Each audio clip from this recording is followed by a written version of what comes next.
Hello दोस्तों, आप सभी का एक बार फिर से स्वागत है हमारे पेपर एनालिसिस पॉइंट के ऊपर। और हम कर रहे थे आपके स्कूल व्याख्याता टेस्ट सीरीज के द्वितीय प्रश्न पत्र भूगोल के पेपर का एनालिसिस। आज कर रहे हैं माइनर टेस्ट 3 का एनालिसिस। इससे पहले माइनर टेस्ट 1 और माइनर टेस्ट 2 का एनालिसिस कर चुके हैं, जिनकी वीडियो हमने अपने प्ले लिस्ट में डाल दी है। प्ले लिस्ट का नाम है Kalam first grade geography test series 2025 के नाम से हमने प्ले लिस्ट बनाई है। उसमें आपके ये दोनों वीडियो मिल जाएंगी। आपकी जो फर्स्ट ग्रेड की एग्जाम है जून 2025 के अंदर, तो उसके लिए काफ़ी महत्वपूर्ण टेस्ट सीरीज है और काफ़ी इंपॉर्टेंट क्वेश्चन है, तो आपके लिए बहुत ही महत्वपूर्ण साबित होगी। तो चलो, मैंने टेस्ट 3 शुरू करने से पहले यदि आप हमारे चैनल पर पहली बार आए हो तो चैनल को सब्सक्राइब जरूर करें, वीडियो को शेयर जरूर करें, और यदि कोई कमी हो तो उससे कमेंट में जरूर बताएं, ताकि उसमें आगे जाके अगले वीडियो में सुधार किया जा सके। चलो फिर शुरुआत करते हैं। वीडियो को ज़्यादा से ज़्यादा अपने जितने दोस्तों को शेयर कर सको उतने ज़्यादा दोस्तों को शेयर करें, प्रत्येक ग्रुप में शेयर करें। ये आप जितना शेयर करोगे उतना ही हमारे लिए होगा, हमें उतना ही मोटिवेशन मिलेगा। और जितने दोस्तों के पास पहुंचेगा उतना ही उनके लिए भी अच्छा बेनिफिट मिलेगा। देखो, आपका माइनर टेस्ट 3 क्या था। माइनर टेस्ट 3 का पहला क्वेश्चन था आपका, रासायनिक संगठन के आधार पर वायुमंडल को 2 वर्त मंडलों में विभाजित किया गया। वे है किसके आधार पर? रासायनिक संगठन के आधार पर वायुमंडल को 2 वर्त मंडलों में विभाजित किया गया। कितने वर्त मंडलों में विभाजित किया गया? 2 वर्त मंडलों में विभाजित किया गया। वह 2 वर्त मंडल कौन से हैं? देखो, आपका सममंडल है एवं विषममंडल है, या विषममंडल एवं या तापमंडल है, रसायन मंडल या विषममंडल है, या सममंडल या तापमंडल है। तो आपके 2 जो वर्त मंडल है वो है आपके सममंडल व विषममंडल। ऑप्शन नंबर 1 आपका आंसर हो जाएगा क्वेश्चन नंबर 1 का। नेक्स्ट देखो, क्वेश्चन नंबर 2 देखते हैं। जितना ही अधिक गर्म पिंड होगा उससे उतनी ही अधिक लघु तरंग वाली ऊर्जा का विकिरण होगा। संबंधित है। तो कौन से नियम से संबंधित है? पहला दे रखा है हमें चार्ल्स के नियम से, दूसरा दे रखा है बॉयल के नियम से, तीसरा दे रखा है हमें प्लांक के नियम से, चौथा दे रखा है हमें लुजे के नियम से। तो आपका जो जितना अधिक गर्म पिंड होगा उससे उतनी ही अधिक लघु तरंगे वाली ऊर्जा का विकिरण होगा। ये आपके संबंधित है आपका ऑप्शन नंबर 3 प्लांक के नियम से। तो आपका आंसर हो जाएगा आपका ऑप्शन नंबर 3। क्वेश्चन नंबर 3 क्या आता है आपका, निम्नलिखित में से कौन सी प्रक्रिया वायुमंडल में प्रसुप्त उष्मा के मोचन हेतु उत्तरदायी है? कौन सी उष्मा के लिए? प्रसुप्त उष्मा के लिए उत्तरदायी है। आपकी अभिवहन, संघनन, संचलन या सहवहन। तो आपका आंसर हो जाएगा इसके अंदर आपका ऑप्शन नंबर 2, जो आपकी संघनन है, यह आपकी वायुमंडल में सुषुप्त उष्मा के लिए मोचन के लिए हेतु उत्तरदायी है। क्वेश्चन नंबर 4 देखो, 4 क्या आपका? क्वेश्चन नंबर 4 आया था, पृथ्वी पर कौन सा कारक सूर्य ताप के वितरण को प्रभावित नहीं करता? कौन सा कारक है जो सूर्य ताप के कारण प्रभावित नहीं करता? आपके सूर्य की विकिरणों को कोणात्मक स्थिति, दिन की अवधि, या पृथ्वी एवं सूर्य के मध्य की दूरी, या महासागरीय दर। तो आपकी पृथ्वी पर ऐसा कौन सा कारक है जो सूर्य ताप के वितरण को प्रभावित नहीं करता? तो आपका आंसर हो जाएगा आपका ऑप्शन नंबर 4 महासागरीय धाराएं है, ये सूर्य ताप के वितरण को प्रभावित नहीं करती है। नेक्स्ट क्वेश्चन नंबर 5 देखते हैं हम। क्वेश्चन नंबर 5 आता है आपका, अक्षांशीय उष्मा संतुलन। कौन सी?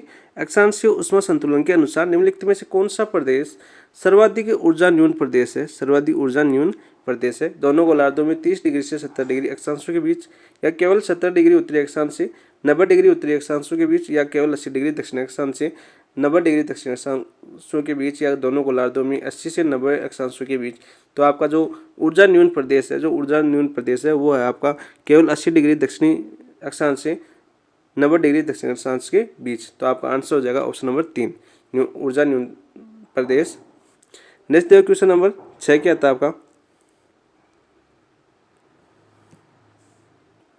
क्वेश्चन नंबर 6 आता है आपका, ताप क्रम सामान्य ध्रुव की ओर कम होता है क्योंकि जो आपका तापक्रम है वो ध्रुव की ओर कम होता है। क्यों होता है भाई? क्योंकि इसका कारण बताओ। देखो, वायु गति सामान्यतः विषुवत रेखा की ओर होती है, या ठंडी ध्रुवीय वायु राशि भूपृष्ठीय तापमान का निरोधक होती है, या ठंडे धरातल गर्म धरातल की तरह शीघ्रता से सौर ऊर्जा ग्रहण नहीं करते, या ध्रुवीय प्रदेशों की ओर बढ़ने पर पृथ्वी के पृष्ठ पर प्रति इकाई क्षेत्र में सौर ऊर्जा प्रगामीयता कम प्राप्त होती है। तो आपका 6 का आंसर क्या हो जाएगा? देखो, आपका ऑप्शन नंबर 4 आंसर हो जाएगा 6 का भी। तापक्रम सामान्य ध्रुव की ओर कम होता है।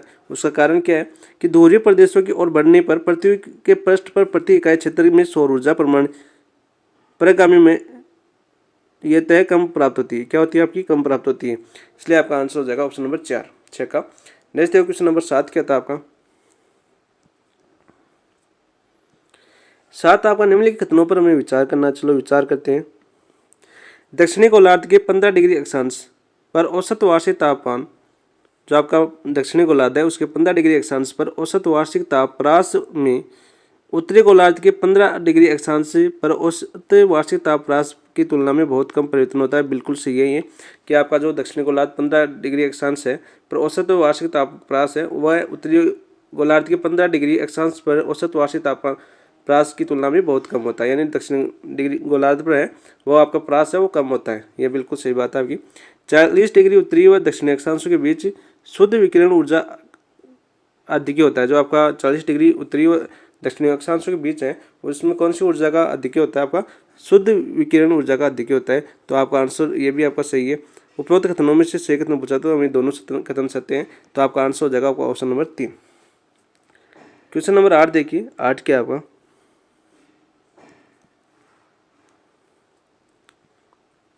क्वेश्चन नंबर 8 भी आपका कथन है। 8 आपके समताप रेखाओं के वितरण और प्रतिरूप के संबंध में निम्नलिखित कथनों पर विचार करना है। जो आपकी समताप रेखाओं की वितरण है, जो आपकी समताप रेखाओं का वितरण और प्रतिरूप के संबंध में हमें निम्नलिखित कथनों पर विचार करना है। तो उत्तरी गोलार्ध में शीतकाल में समताप रेखाएं माध्यपों पर तीक्ष्णता से भूमध्य रेखा की ओर मुड़ती है। ये बिल्कुल सही है, तीक्ष्णता से भूमध्य रेखा की ओर मुड़ती है। कब? आपकी शीतकाल में जो आपकी समताप रेखाएं हैं वो माध्यपों पर।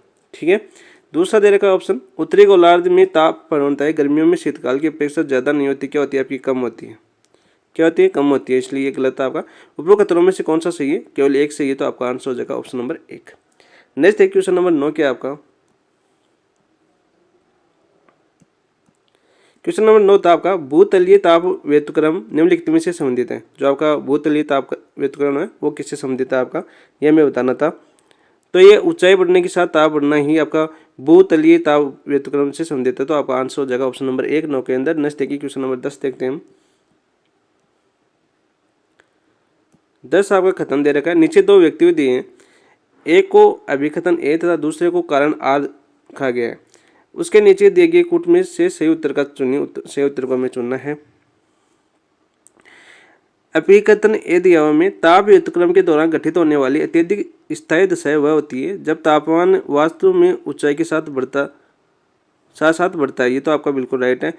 ताप व्युत्क्रम से अधिक ऊर्ध्वाधर वायुगमन होता है, अधिक ऊर्ध्वाधर वायुगमन नहीं होता। ये आपका गलत कथन है। तो देखो इसमें ए तो सही है, आर गलत है। तो आपका आंसर हो जाएगा ऑप्शन नंबर 3। नेक्स्ट देखिए क्वेश्चन नंबर 11 करते हैं हम। 11 क्या था आपका? क्वेश्चन नंबर 11 था आपका शहरी क्षेत्रों में रात में होने वाले न्यून स्तर पर तापमान विलोमीकरण के क्या प्रभाव होते हैं। जो आपका शहरी क्षेत्र है उसमें रात में होने वाले न्यून स्तर पर तापमान विलोमीकरण के क्या प्रभाव होते हैं ये हमें बताने थे। तो देखो इसमें आपके ऑप्शन दे रखे हैं, कोड दे रखे हैं। तो कौन कौन से आपके देखो, आपका प्रदूषकों के जमा में भारी धुंध हो जाती है। ये तो आपका शहरी क्षेत्र में आपने देखा ही होगा कि प्रदूषकों के जमा किससे भारी धुंध उत्पन्न हो जाती है। मौसम सुहाना हो जाता है। शहरों का मौसम कभी भी सुहाना नहीं होता रात के टाइम। असामान्य रूप से पवन चलती है, असामान्य रूप से पवन भी नहीं चलती, असामान्य रूप से पवन स्थिर हो जाती है। ये आपका बिल्कुल राइट है। तो देखो हमें क्या पूछा, निम्नलिखित कुटू का उपयोग करते हुए उत्तर का चयन कीजिए। तो आपका ए और डी सही है। तो ए और डी आपका ऑप्शन नंबर 3 आपका आंसर हो जाएगा 11 के अंदर। नेक्स्ट क्वेश्चन नंबर 12 तापमान की संपर्कीय विलोमता उत्पन्न होती है। जो आपकी संपर्कीय विलोमता है वो उत्पन्न होती है जब पवन की गति तीव्र हो या विकिरण की गति मंद हो या वायु शांत हो या ओजोन परत सघन हो। तो आपको 12 का आंसर हो जाएगा आपका ऑप्शन नंबर 1। जब पवन की गति तीव्र हो तब तापमान की संपर्कीय विलोमता उत्पन्न होती है। कौन सी विलोमता उत्पन्न होती है? आपकी संपर्कीय विलोमता उत्पन्न होती है। नेक्स्ट देखते हैं क्वेश्चन नंबर 13 क्या था आपका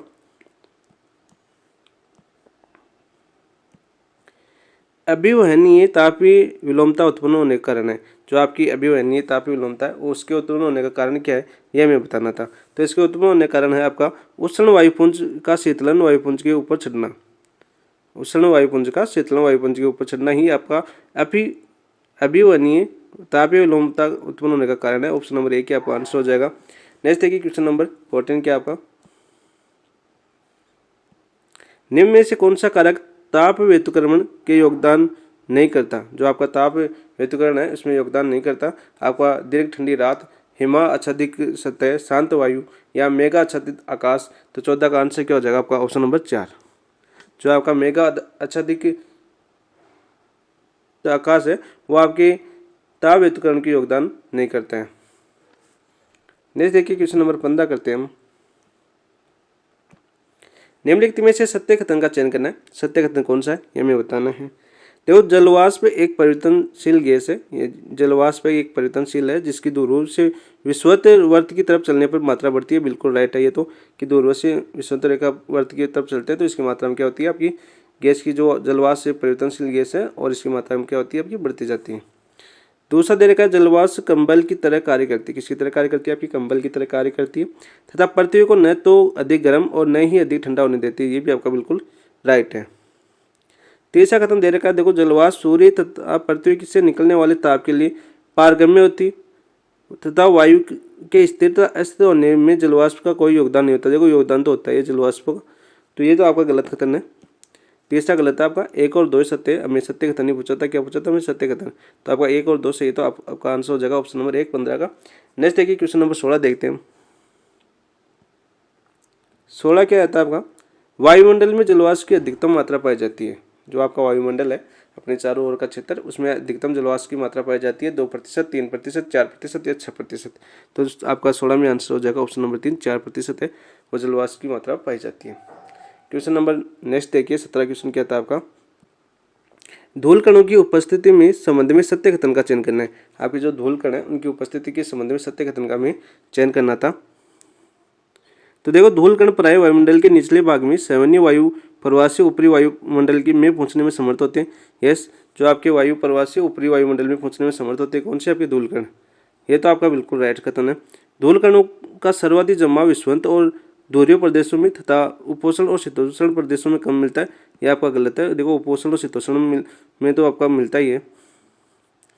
तीसरा देखो, आपका दे रखा है, धूल कण आर्द्रता ग्राही केंद्र की तरह कार्य करते हैं जिनका मेघों के निर्माण में अंशतः योगदान होता है। तो ये भी आपका धूल कणों का योगदान होता है आपका मेघों के निर्माण में, मेघ बादलों के निर्माण में। तो आपका क्या हो जाएगा, 1 और 3 सही है, तो आपका आंसर हो जाएगा ऑप्शन नंबर 2 17 का। नेक्स्ट देखिए क्वेश्चन नंबर 18। क्वेश्चन नंबर 18 आता है आपका, निम्नलिखित कथनों का अध्ययन कर सही कूट का हमें चयन करना है। तो सही कूट का हम चयन करते हैं। देखो, वायु में कुल द्रव्यमान का 99% भाग पृथ्वी की सतह से 32 किलोमीटर की ऊंचाई तक मिलता है। ये बिल्कुल सही है कि वायुमंडल की कुल द्रव्यमान का 99% भाग है पृथ्वी की सतह से 32 किलोमीटर की ऊंचाई तक मिलता है। ये तो आपका बिल्कुल राइट है। ऑक्सीजन की मात्रा 120 किलोमीटर की ऊंचाई तक नगण्य हो जाती है। हम जानते हैं अंतरिक्ष में ऑक्सीजन की मात्रा नहीं होती, तो यानी कि ये सही है आपका। 120 किलोमीटर की ऊंचाई तक क्या हो जाती है, आपकी ऑक्सीजन की मात्रा, ऑटो की मात्रा न्यूनतम हो जाती है। जलवाष्प तथा CO2 90 किलोमीटर की ऊंचाई तक ही पाए जाते हैं। जो आपकी जलवाष्प और CO2 है वो आपकी 90 किलोमीटर ऊंचाई तक ही पाई जाती है, फिर आपकी CO2 वगैरह नहीं पाई जाती। तो ये भी आपका बिल्कुल राइट करते हैं। हमें क्या बचा, सही कोट, तो तीनों सही कोट है, तो आपका आंसर हो जाएगा आपका ऑप्शन नंबर 4। नेक्स्ट देखिए क्वेश्चन नंबर 19 क्या था आपका, निम्नलिखित कथनों का अध्ययन कर सही कोट का हमें चयन करना था। तो सही कोट का चयन करना था, तो पहला कथन देखो, पहला क्या दे रखा है हमें, CO2 सौर विकिरण के लिए अपारदर्शी तथा पार्थिव विकिरण के लिए पारदर्शी होती है। बिल्कुल राइट है। जो आपका CO2 है वो सौर विकिरण के लिए तो अपारदर्शी होती है तथा पार्थिव विकिरण के लिए पारदर्शी होती है। नेक्स्ट देखिए, जीवाश्म ईंधन हेतु CO2 के आयतन में कोई परिवर्तन नहीं होता। ये भी सही है। आपके जो जीवाश्म ईंधन है इसके लिए CO2 की आयतन में कोई परिवर्तन नहीं होता है। बिल्कुल राइट बात है। फिल्टर के रूप में ओजोन वायुमंडल का प्रमुख घटक है जिसका विस्तार वायुमंडल में 10 से 15 किलोमीटर तक ही मिलता है। ये आपका गलत है। ओजोन पराबैंगनी किरणों के उत्सर्जन करती है। बिल्कुल राइट है। ओजोन आपकी जो पराबैंगनी किरण है उनका उत्सर्जन करती है, तो ये आपका राइट है। तो आपका तीसरा गलत है, बाकी 3 4 सही है। आपका 1 2 और 4 सही है। तो देखो कोट कौन सा हो जाएगा आपका 19 के अंदर। अच्छा, मैंने उल्टा बोल दिया ना कि हाँ ये आपका सही है, तीसरा सही है, बाकी 3 गलत है ना। क्या, ये तो आपका पहला भी गलत है, दूसरा भी गलत है और चौथा भी गलत है और केवल 3 सही है आपका। ठीक है। फिल्टर के रूप में ओजोन वायुमंडल का प्रमुख घटक है और जिसका विस्तार वायुमंडल में 10 से 50 किलोमीटर तक मिलता है। बिल्कुल राइट है। देखो, ओजोन पराबैंगनी किरणें उत्सर्जन नहीं करती है आपकी पराबैंगनी किरणों का, ये तो क्या करती है, अवशोषण करती है। सूर्य से आने वाली पराबैंगनी किरणों क्या करती है, अवशोषण करती है। ठीक है। तो इसका केवल 3 ही सही था, तो ये आपका आंसर हो जाएगा केवल 3, ऑप्शन नंबर 4 आपका आंसर हो जाएगा। तो आपके 19 में केवल 3 है, वही आपका सही है, बाकी तीनों कथन गलत है आपके। 1 2 और 4 कथन थे वो गलत है आपके। नेक्स्ट देखो क्वेश्चन नंबर 20 देखिए। 20 क्या था आपका, निम्नलिखित कथनों का अध्ययन कर सत्य कथन का हमें चयन करना। निम्नलिखित कथनों का हमें अध्ययन करके सत्य कथन का हमें चयन करना। देखो, सौभ मंडल की विषुवत रेखा से ध्रुव की तरफ चलने पर ऊंचाई घटती है। देखो, सौभ मंडल में विषुवत रेखा से ध्रुव की तरफ चलने पर ऊंचाई घटती है, बिल्कुल राइट कथन है आपका। सौभ सीमा के को मौसमी परिवर्तनों की छत के रूप में माना जाता है कि आपकी जो आपके मौसम परिवर्तन संबंधी घटनाएं होती है आपके सौर मंडल के अंदर ही होती है। तो ये आपका बिल्कुल सही है। इनको क्या माना जाता है? मौसमी परिवर्तनों की छत के रूप में माना जाता है। तीसरा देखो होता है आपका ताप संवहन क्रिया से विषुवत रेखा पर सौर मंडल का अधिक विस्तार मिलता है। ये भी आपका बिल्कुल सही है। जो आपकी ताप संवहन क्रिया से विषुवत रेखा पर सौर मंडल का अधिक विस्तार मिलता है, ये भी आपका राइट से कथन है। सौर मंडल के ऊपरी भाग में विषुवत रेखा पर अधिकतम व ध्रुवों पर न्यूनतम तापमान मिलता है, ये आपका बिल्कुल गलत कथन है। तो आपका 1, 2, 3 सही है, तो आपका आंसर हो जाएगा ऑप्शन नंबर 1। नेक्स्ट देखो क्वेश्चन नंबर 21 क्या आपका। मध्य मंडल में 80 किलोमीटर की ऊंचाई पर तापमान मिलता है। जो आपका मध्य मंडल है उसमें 80 किलोमीटर की ऊंचाई पर तापमान मिलता है। वो 80 डिग्री सेल्सियस मिलता है, 100 डिग्री सेल्सियस या -80 डिग्री सेल्सियस या -100 डिग्री सेल्सियस। तो आपका 21 में आंसर क्या हो जाएगा? आपका जो मध्य मंडल में 80 किलोमीटर की ऊंचाई पर तापमान मिलता है वो मिलता है आपका -100 डिग्री सेल्सियस। तो आपका आंसर हो जाएगा ऑप्शन नंबर 4। नेक्स्ट देखो, नेक्स्ट क्वेश्चन आपका 22वां क्वेश्चन क्या रहता है आपका। वायुमंडल के संपूर्ण द्रव्यमान का आधा भाग किस ऊंचाई तक मिलता है? जो आपका वायुमंडल के संपूर्ण द्रव्यमान का आधा भाग है वो किस ऊंचाई तक मिलता है? अभी हमने ऊपर देखा था 5 किलोमीटर, 11 किलोमीटर, 15 किलोमीटर या 32 किलोमीटर। तो आपका आंसर हो जाएगा 5 किलोमीटर, ऑप्शन नंबर 1 22 का। नेक्स्ट देखिए क्वेश्चन नंबर 23 क्या आपका। 23 आपका कोट है, निम्नलिखित को सम्मिलित कीजिए। हमें गैस दे रखी है और आपके वायुमंडल में उस गैस का कितना प्रतिशत है ये हमें बताना है। तो देखो ऑर्गन है, ऑर्गन का कितना प्रतिशत है आपका? ऑर्गन का आपका 0.0018 है या 0.93 है या 0.03 है या 0.005 है। तो आपका देखो पहले ऑर्गन है, ऑर्गन का आपका है 0.93, तो आ जाएगा। कार्बन डाइऑक्साइड कितनी है आपकी? 0.03 है कार्बन डाइऑक्साइड। नियोन कितनी है आपकी? 0.0018 है। और हीलियम कितनी है आपकी? ये आपकी है 0.005। तो आपका आंसर हो जाएगा 3, 2, 1, 4, ऑप्शन नंबर 3। तो इसका आंसर हो गया आपका ऑप्शन नंबर 3। नेक्स्ट देखिए क्वेश्चन नंबर 24 देखते हैं। 24 क्या रहता है आपका। ओजोन सरण के बारे में सर्वप्रथम जानकारी किसने दी? जो आपका ओजोन सरण है उसके बारे में सर्वप्रथम जानकारी किसने दी थी? इतना तो मैंने सुना था कि आपके जो अंटार्कटिक महाद्वीप पर गए थे उन्होंने दी थी। वो कौन थे आपके? वॉन एलेन या शेरवुड थे या पास्कल थे या प्रिस्टले थे? तो 24 का आंसर हो जाएगा ऑप्शन नंबर 2, शेरवुड थे। कौन थे आपके? Sherwood, option number 2। नेक्स्ट देखिए क्वेश्चन नंबर 25 क्या था आपका। कथन ए तथा कारण आर के अध्ययन कर सही उत्तर का चयन करना। हमें कथन ए और कारण आर दे रखा है उसका अध्ययन कर सही उत्तर का हमें चयन करना था। तो देखो आपका कथन ए क्या दे रखा है हमें। जलवाष्प पृथ्वी का औसत तापमान 15 डिग्री सेल्सियस को बनाए रखने में सहायता करती है। यस, जो आपकी जलवाष्प है पृथ्वी का औसत तापमान 15 डिग्री सेल्सियस बनाए रखने में सहायता करती है, बिल्कुल राइट है। जलवाष्प दीर्घ पार्थिव विकिरण का अवशोषण करती है। किनका विकिरण करती है आपकी जलवाष्प? जो आपकी दीर्घ पार्थिव विकिरण है उनका अवशोषण करती है, ये भी आपका सही है। देखो ए और आर दोनों सही है और आर है वो एक का सही स्पष्टीकरण भी कर रही है। तो आपका आंसर हो जाएगा ऑप्शन नंबर 1 25 का। नेक्स्ट क्वेश्चन नंबर 26 क्या था आपका। निम्नलिखित में से कौन सा कथन चयनात्मक प्रकीर्णन का परिणाम है? जलवाष्प का संघनन, आकाश का नीले रंग का दिखाई देना, आकाश में सूर्य का रंग सफेद दिखाई देना, उपरोक्त सभी। तो 26 में आपका आ जाएगा आकाश का नीले रंग का दिखाई देना। आपका चयनात्मक प्रकीर्णन का परिणाम है 26 का आंसर। नेक्स्ट देखिए क्वेश्चन नंबर 27। क्वेश्चन नंबर 27 था आपका। निम्नलिखित में से सत्य कथन का चयन करना है। सत्य कथन कौन सा आपका? तो यहाँ पर देखो पहला दे रखा है हमें, वायु के इकाई आयतन में जलवाष्प की औसत मात्रा 2% पाई जाती है। जो आपके वायु के इकाई आयतन में जलवाष्प की औसत मात्रा कितनी पाई जाती है? आपकी 2% पाई जाती है, ये बिल्कुल सही है आपका। अधिकांश ओजोन का निर्माण उष्ण व उपोष्ण कटिबंधीय क्षेत्रों के वायुमंडल में होता है, ये भी आपका बिल्कुल सही है। आपका जो अधिकांश ओजोन है इसका निर्माण उष्ण और उपोष्ण कटिबंधीय क्षेत्रों के वायुमंडल में होता है। तीसरा कथन दे रखा है हमें, समस्त वायुमंडलीय जलवाष्प के संघनन से पृथ्वी के चारों ओर तरफ 2.5 सेंटीमीटर मोटी जल की परत का निर्माण हो जाएगा, ये भी आपका बिल्कुल सही है। तो आपके तीनों कथन सही है, तो आपका आंसर हो जाएगा ऑप्शन नंबर 4 27 का। Next question number 28। Question number 28 आया था आपका, सौरमंडल की ऊंचाई के संबंध में सत्य कथन का चयन कीजिए। जो आपका सौरमंडल है उसके ऊंचाई के संबंध में हमें सत्य कथन का चयन करना है। तो यहाँ पर देखो पहला दे रखा है हमें, सूर्य की उत्तरायण स्थिति उत्तरी गोलार्ध में अधिक ऊंचाई होती है, ये आपका बिल्कुल सही है। सूर्य के दक्षिणायन स्थिति में दक्षिण गोलार्ध में कम ऊंचाई नहीं होती, ये आपका बिल्कुल गलत है। सूर्य की उत्तरायण स्थिति में दक्षिण गोलार्ध में कम ऊंचाई होती है, ये आपका राइट है। सूर्य की दक्षिणायन स्थिति में उत्तरी गोलार्ध में कम ऊंचाई होती है, ये भी आपका राइट से कथन है। तो आपका देखो 1, 3, 4 राइट है, तो आपका आंसर हो जाएगा ऑप्शन नंबर 3। नेक्स्ट देखिए क्वेश्चन नंबर 29 क्या आता है आपका। 29 था आपका, निम्नलिखित को सुमेलित कीजिए। सूची फर्स्ट और सूची सेकंड दे रखी थी हमें। पहला दे रखा था देखो 9 में, नेक्रियस क्लाउड है। नेक्रियस क्लाउड किसे कहा जाता है आपका, ये कहा जाता होता है आपका तापमंडल के अंदर। और नोटी लूसेंट क्लाउड है, ये किसे कहा जाता है आपका, ये किस में होता है आपका 29 में, ये होता है आपका मध्यमंडल में। और आपका कैनली हेवी साइड परत है, ये आपका किस में होती है आपकी आयन मंडल में। और चुंबकीय मंडल है, ये आपका बहिर्मंडल में होता है। तो आपका आंसर हो जाएगा 2, 1, 4, 3 ऑप्शन नंबर 4। नेक्स्ट देखिए क्वेश्चन नंबर 30 क्या है आपका। निम्नलिखित को तरंग दैर्ध्य के बढ़ते क्रम में रखें। हमें तरंग दैर्ध्य के बढ़ते क्रम में बताना था इनको। अवरक्त तरंगे दे रखी है, पराबैंगनी, माइक्रोवेव और गामा तरंगे दे रखी है। तो इसका आंसर हो जाएगा, पहले आएगी आपकी गामा तरंगे, फिर आएगी पराबैंगनी की तरंगे, फिर अवरक्त आएगी, फिर आपका माइक्रोवेव आएगी। तो देखो आपका DBAC कौन से में आपका, ये है आपका ऑप्शन नंबर 4, आपका आंसर हो जाएगा तरंग दैर्ध्य के बढ़ते क्रम में। नेक्स्ट देखिए क्वेश्चन नंबर 31 क्या आता है आपका। 31वां क्वेश्चन था आपका, निम्नलिखित में से कौन सी पूर्णतः मानव जनित ग्रीन हाउस गैस है। पूर्णतः मानव जनित ग्रीन हाउस गैस है, यह मैं बताना था। देखो क्लोरोफ्लोरोकार्बन, नाइट्रस ऑक्साइड, मीथेन या कार्बन डाइऑक्साइड। तो 31 का आपका आंसर हो जाएगा क्लोरोफ्लोरोकार्बन, CFC, जो ओजोन परत के सड़ने के लिए सबसे ज्यादा उत्तरदायी है आपकी। ऑप्शन नंबर 1 आपका आंसर हो जाएगा। नेक्स्ट देखिए क्वेश्चन नंबर 32,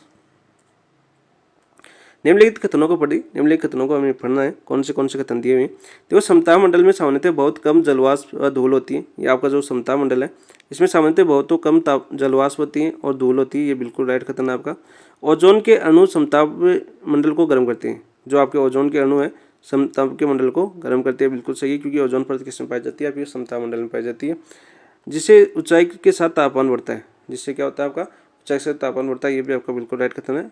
उपरोक्त में से कौन से कथन सही है, दोनों कथन सही है, तो आपका आंसर हो जाएगा ऑप्शन नंबर 3, 32 का। नेक्स्ट देखिए क्वेश्चन नंबर 33 क्या आता है आपका। वायुमंडल में एरोसोल के संबंध में से कौन से कथन सही है। जो आपके वायुमंडल में एरोसोल है, इसके संबंध में से कौन से कथन सही है, ये हमें बताना था हमें। तो यहाँ पर देखो पहला दे रखा है, एरोसोल में समुद्री लवण, महीन मृदा, धुआं, परागकण और कालिक सूट होता है, ये आपका बिल्कुल राइट है। वायुमंडल में एरोसोल सूर्योदय व सूर्य अस्त के समय लाल, सतरंगी और रंग के विविध प्रकार के बनाने में योगदान देते हैं, ये भी बिल्कुल सही है आपका। जो एरोसोल है सूर्य अस्त और सूर्योदय के समय आपके लाल और सतरंगी रंग के विविध प्रकार के बनाने में योगदान देता है। कभी कभी देखते होंगे आप, जब सूर्य अस्त होता है तब हमें रेड कलर का दिखाई देता है, वो आपके एरोसोल के कारण होता है। नेक्स्ट है कि क्वेश्चन वो सॉरी ऑप्शन नंबर 3 क्या था आपका। एरोसोल संकेंद्रित समताप मंडल में अधिकतम होता है, नहीं, ये आपका बिल्कुल गलत है। एरोसोल ऐसी सतह के रूप में कार्य करते हैं जिन पर जलवाष्प द्रवित हो, ये भी आपका सही है। तो आपका क्या आंसर हो जाएगा, नीचे दिए गए विकल्पों में सही, तो आपका A, B और D सही है, तो आपका आंसर हो जाएगा ऑप्शन नंबर 3। नेक्स्ट देखिए क्वेश्चन नंबर 34 क्या है आपका। वायुमंडल की किन परतों में ऊंचाई के साथ तापमान में कमी आती है। कौन सी जो आपकी वायुमंडल किन परतों में ऊंचाई के साथ तापमान में कमी आती है, ये हमें बताना है। तापमंडल, सौरमंडल, मध्यमंडल या समताप मंडल। तो 34 में देखो क्या हो जाएगा आपका, ये तो आपका जो सौरमंडल है उसमें तापमान में कमी आती है ऊंचाई के साथ, और आती है आपकी किसमें, मध्यमंडल के अंदर। तो आपका आंसर हो जाएगा B और C ऑप्शन नंबर 2। नेक्स्ट देखिए क्वेश्चन नंबर 35 क्या है आपका। दूरी क्षेत्रों के मध्य अक्षांशों और भूमध्य रेखा के ऊपर सीमा ट्रोपोपॉज की ऊंचाई का सही क्रम क्या है, सही क्रम बताना था। तो सही क्रम आपका है 9, 11 और 16। ऑप्शन नंबर 1 की आपका आंसर हो जाएगा। पहले 9 है, फिर 16 है, फिर 9, 11 और 16 है, तो आपका आंसर हो गया ऑप्शन नंबर 1। नेक्स्ट देखिए क्वेश्चन नंबर 36 देखते हैं हम। विश्वमंडल में निम्नलिखित परतों की ऊंचाई के बढ़ते आरोही क्रम को व्यवस्थित कीजिए। जो आपका विश्वमंडल है उसमें निम्नलिखित परतों के उनकी ऊंचाई के बढ़ते क्रम में हमें आरोही क्रम में व्यवस्थित करना है। देखो पहला ऑप्शन दे रखा है हमें आणविक हाइड्रोजन, दूसरा ऑप्शन दे रखा है हमें आणविक नाइट्रोजन, तीसरा ऑप्शन दे रखा है हमें हीलियम, चौथा ऑप्शन दे रखा है हमें आणविक ऑक्सीजन। तो 36 में क्या हो जाएगा, देखो सबसे पहले आएगा आपका आणविक नाइट्रोजन, फिर आएगा आपका आणविक ऑक्सीजन 2 नंबर पर, फिर आएगा 3 नंबर पर आपका हीलियम, और 4 नंबर पर आएगा आपका आणविक हाइड्रोजन। तो देखो आपका क्या हो जाएगा, B, D, C option number 4 आपका आंसर हो जाएगा 36 का। नेक्स्ट देखिए क्वेश्चन नंबर 37। क्वेश्चन नंबर 37 क्या आता है आपका, निम्नलिखित में से तथ्य प्रकाश अवधि यानी फोटो पीरियड के साथ संबंधित है, यह मैं बताना था। तो देखो प्रकाश अवधि फोटो पीरियड जितने लंबे समय की होगी कुल संभव सूर्य तापमान उतना ही अधिक होगा, बिल्कुल राइट है ये आपका। ध्रुवों पर सदैव एक समान सूर्य तप प्राप्त होता है, सदैव एक समान सूर्य तप प्राप्त नहीं होता, ये आपका गलत है। ध्रुवों पर दैनिक प्रकाश अवधि गर्मी में अधिकतम 24 घंटे पहुंचती है और शीत में न्यूनतम 0 घंटे पहुंचती है, ये आपका बिल्कुल राइट है। 6 घंटे वहाँ सूर्य होता रहता है और 6 महीने वहाँ पर रात होती है, 6 महीने दिन होता है, तो ये भी आपका ध्रुव पर बिल्कुल राइट कथन है। चौथा कथन देखो, ध्रुव में पर दैनिक प्रकाश अवधि शीत में अधिकतम 24 घंटे पहुंचती है और ग्रीष्म में न्यूनतम 0 घंटे पहुंचती है, ये आपका गलत है। तो आपका आंसर क्या हो जाएगा, सत्य कथन पूछा तो हमें आपका ए और सी आ जाएगा, ऑप्शन नंबर 1 आपका आंसर हो जाएगा 37 में। नेक्स्ट देखिए क्वेश्चन नंबर 38 क्या आपका,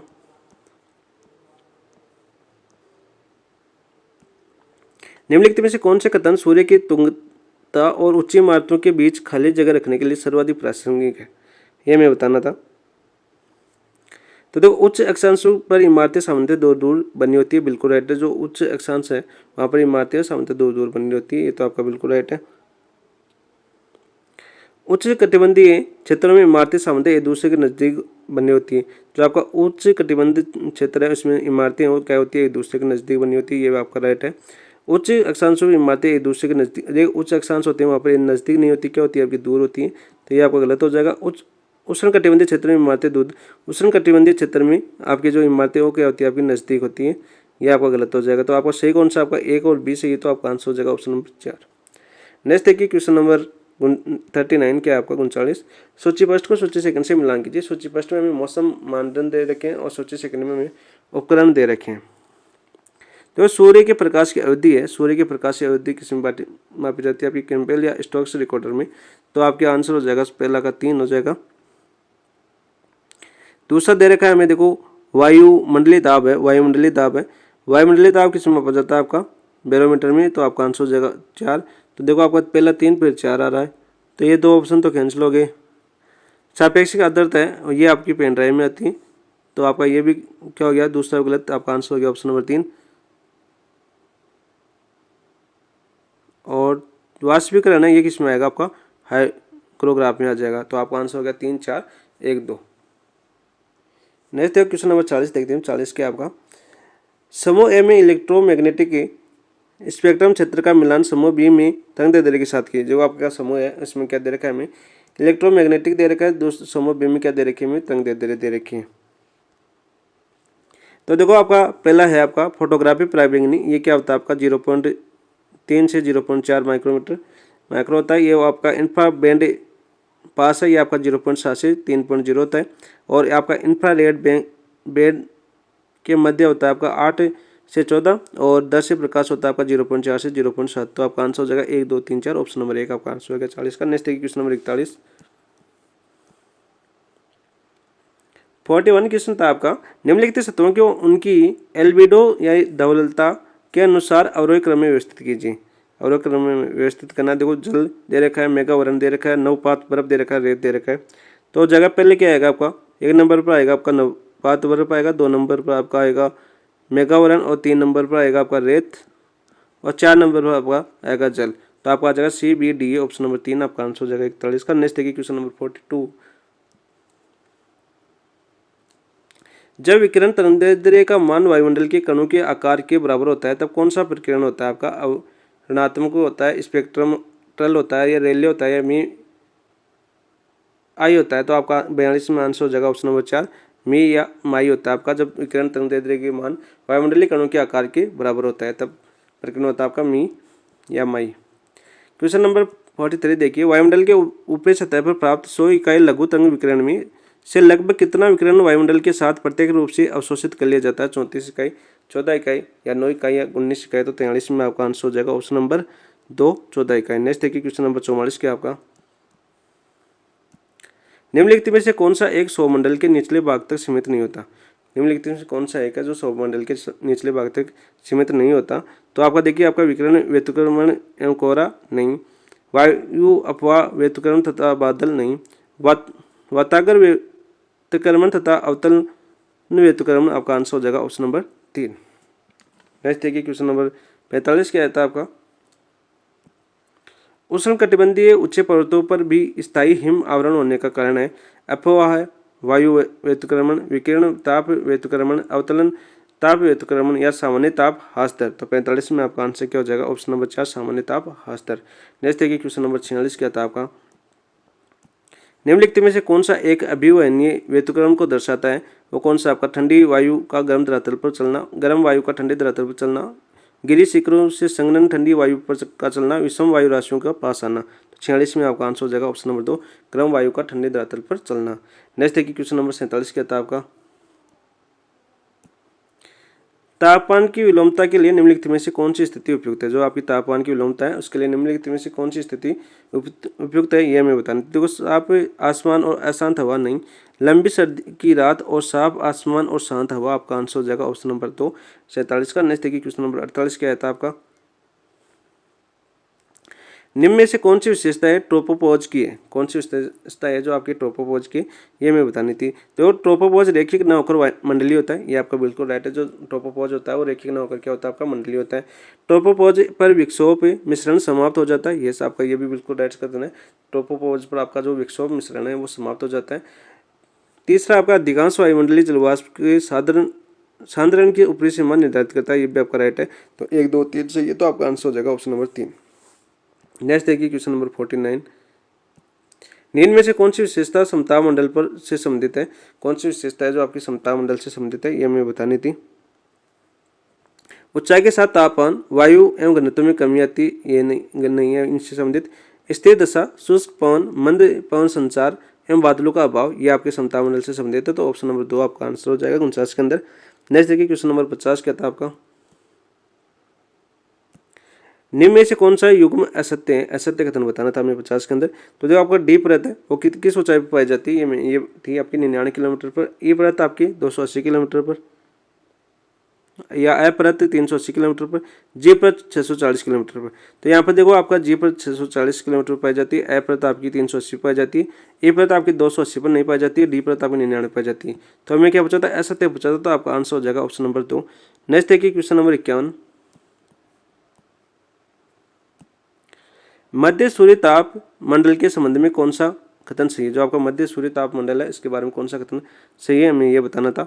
यह मंडल 23.5 उत्तरी व 23.5 दक्षिण गोलार्धों के मध्य होता है। नहीं, प्रत्येक स्थान पर वर्ष में एक बार अधिकतम व एक बार न्यूनतम प्राप्त होता है, ये आपका बिल्कुल राइट है। तो आपका मध्य सूर्य ताप मंडल है के संबंध में सही कथन यह है कि ये प्रत्येक स्थान पर वर्ष में एक बार अधिकतम व एक बार न्यूनतम सूर्य ताप प्राप्त होता है। तो आपका आंसर हो जाएगा ऑप्शन नंबर 2 51 के अंदर। नेक्स्ट देखिए क्वेश्चन नंबर 52 क्या आपका? निम्न में से कौन सा क्षेत्र न्यूनतम सूर्यताप मंडल के अंतर्गत आता है? तो कौन सा क्षेत्र आता है आपका? दक्षिणी पूर्वी यूरोप नहीं आता आपका। उत्तरी अमेरिका का अलास्का क्षेत्र आता है आपका न्यूनतम सूर्यताप मंडल के अंतर्गत आता है आपका। ऑप्शन नंबर 2 आपका आंसर हो जाएगा 52 का। नेक्स्ट देखिए क्वेश्चन नंबर 53 क्या था आपका? निम्न में से कौन सा कथन सही है? कूट द्वारा संयुक्त रेखा में चयन करना था 53 के अंदर। तो देखो यहाँ पर 3 जनवरी को सूर्य से सर्वाधिक दूरी 15 करोड़ 20 लाख किलोमीटर पर स्थित होती है, बिल्कुल गलत है, ये आपका सही नहीं है। 4 जुलाई को सूर्य से सर्वाधिक नजदीक 14 करोड़ 70 लाख किलोमीटर की परिस्थिति होता है, ये भी आपका गलत है। तो आपका ना तो ए सही है ना ही बी सही है, तो आपका आंसर हो जाएगा ऑप्शन नंबर 4 53 का। नेक्स्ट देखिए क्वेश्चन नंबर 54 क्या आपका? इनमें से कौन सा कारक पृथ्वी की सतह पर सूर्य ताप में भिन्नता का कारण नहीं है? तो आपका सूर्य ताप में भिन्नता का कारण नहीं, यह हमें बताना था 54 के अंदर। देखो, पृथ्वी अपने अक्ष पर परिवहन ये आपका है। सूर्य की किरणों का नतिकोण ये भी आपका सूर्य ताप में भिन्नता का कारण है। लेकिन समुद्र तल से उस स्थान की उत्तुंगता है, ये नहीं है। आपका ऑप्शन नंबर 3 आपका आंसर हो जाएगा 54 का। वायुमंडल की पारदर्शिता भी आपकी सूर्य भिन्नता का कारण है, ताप भिन्नता का कारण है। नेक्स्ट देखिए क्वेश्चन नंबर 55 क्या था आपका? वाष्पीकरण की गुप्त ऊष्मा द्वारा कितनी ऊर्जा व्यय होती है? जो आपकी वाष्पीकरण की गुप्त ऊष्मा है इसके द्वारा कितनी ऊर्जा व्यय होती है? आपकी 9% होती है, 17% होती है, 19% होती है, 6% होती है। तो 55 में आपका आंसर हो जाएगा ऑप्शन नंबर 3 19% होती है। नेक्स्ट देखिए क्वेश्चन नंबर 56। निम्नलिखित में से कौन सा सूर्य की संरचना से संबंधित नहीं है? निम्न से कौन सा सूर्य की संरचना से संबंधित नहीं है? 10% हीलियम एवं 90% हाइड्रोजन, 20% हीलियम या 75% हाइड्रोजन, या 20% हीलियम या 60% हाइड्रोजन, या 20% नियोन, या 35% आपके हीलियम, या 60% आपका हाइड्रोजन, या 5% आपका नियोन। तो कौन सा आपका सूर्य की संरचना से संबंधित सही है? ये बताना था हमें। तो 56 में आपका सही हो जाएगा ऑप्शन नंबर 1।